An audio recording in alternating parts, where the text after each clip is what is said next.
आषाढी एकादशी निमित्त झटपट बनणारे रताळ्याचे गोड काप रेसिपी पाहणार आहोत। बनवायला अगदी सोपे आहेत आणि चवीला खूप छान लागतात, मस्त रसरशीत होतात। रेसिपीला सुरुवात करूया। तर इथे गॅसवर कढई ठेवलेली आहे आणि रताळी घेतलेली आहेत। स्वच्छ 2-3 वेळा पाण्याने स्वच्छ धुवून घेतली आणि मग त्याचे काप करून घेतलेले आहेत अशा पद्धतीने। तर पातळ काप करून घेतलेले आहेत। आता आहे ना गॅस चालू करायचा आहे आणि कढईमध्ये आहे ना तूप टाकायचं आहे। तुपामध्ये आपण बनवतोय। तर इथे मी 1 चमचा साजूक तूप घेतलेला आहे आणि रताळे आपल्याला आहे ना तुपामध्येच परतायची। रताळ्याला खूप माती असते, त्यामुळे आहे ना कापून घ्यायची आधी स्वच्छ 3-4 वेळा पाण्याने धुवून घ्यायची, सर्व माती काढून घ्यायची, मग पुसून रताळी घ्यायची आणि मग त्याचे असे पातळ काप करून घ्यायचे। तर आता आहे ना रताळ्याचे काप तुपामध्ये परतून घ्यायचे। साधारण मी इथे 1 वाटीभर आहे ना काप करून घेतले होते रताळ्याचे। 1-2 मिनटं आहे ना परतून घेतले तुपामध्ये। आता त्याच्यामध्ये अर्धी वाटी पाणी टाकलेलं आहे। रताळे आपण परतलेले आहेत आणि रताळं शिजायला वेळ लागत नाही, त्यामुळे खूप जास्त पाणी टाकायचं नाही, अर्धी वाटीच पाणी टाकलेलं आहे।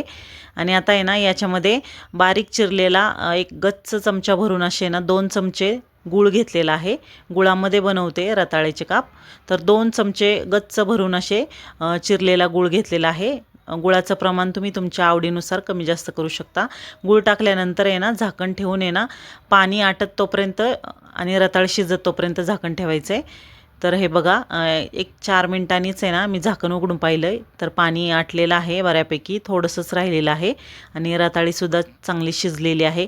खूप जास्त कोरडं पण करायचं नाही, कारण हे गुळाचं पाणी आहे ना ते घट्ट झालं, अजून घट्ट होतं म्हणजे थोड्या वेळानंतर, म्हणून मग जास्त वेळ ना घट्ट करायचं नाही। रताळे पण चांगले शिजलेले आहे।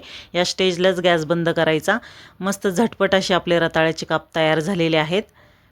तुम्हाला जर आवडत असेल तर याच्यामध्ये वेलची पावडर टाकायची। मी इथे वेलची पावडर टाकलेली आहे, नसेल आवडत तर नाही टाकली तरी चांगलं लागतं। वेलची पावडरमुळे अजूनच चांगली चव येते। मस्त असे रसरशीत आपले रताळ्याचे काप तयार झालेले आहे। उपवासासाठी तुम्ही एकदा बनवून पहा, मस्त लागतात चवीला, अप्रतिम लागतात। एकदा बनवून पहा। रेसिपी आवडली असेल तर रेसिपीला नक्की लाईक करा, शेअर करा। चॅनलवर नवीन असाल तर चॅनलला सबस्क्राईब करायला विसरू नका।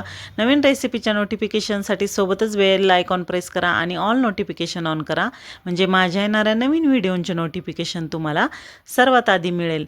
तर भेटू पुन्हा नवीन रेसिपीसोबत, तोपर्यंत बाय बाय।